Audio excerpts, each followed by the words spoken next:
Hallo, in diesem Video geht es um die Gasvorschau. Im Karteikartenreiter Prüfung gibt es die Gasvorschau und den Rauchmelder. Jetzt geht es um die Gasvorschau. F4 wie neu. Dann wird die Nutzungseinheit ausgewählt. Dann wird das dort angezeigt. Dann eine Gebühr angelegt, weil umsonst machen wir nichts.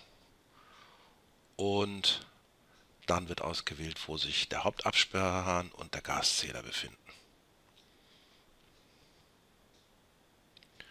Wenn für den Verlauf weitere Räume angelegt werden müssen, geht man dort unten auf Neu und legt entsprechende Anzahlen an und Bezeichnungen der Räume. Die Bezeichnungen orientieren sich am ZIV-Datenmodell. Okay. So, damit ist die Gasvorschau erstmal vom Verlauf her angelegt. Jetzt fragt, ob eine Überprüfung stattfinden soll, selbstverständlich. Und er legt die Räume mit den entsprechend positiven Überprüfungen an. Sollte etwas negativ sein oder nicht in Ordnung sein, muss dann später nachgearbeitet werden. Man sieht dort sofort die möglichen Punkte zum Anhaken. Die Räume sind dort oben. Bemerkungen können natürlich selbstredend auch noch eingegeben werden. Dann die Angaben zum Gaszähler, wann gebaut, welche Nummer, welche Größe.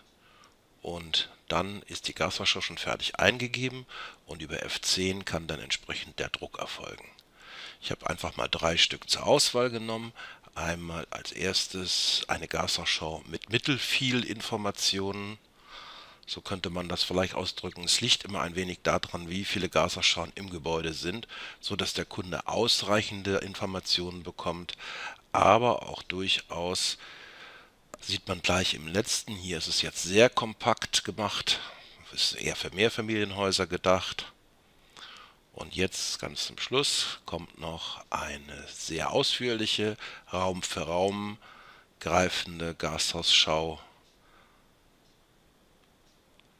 Ich danke für die Aufmerksamkeit. Bis zum nächsten Mal.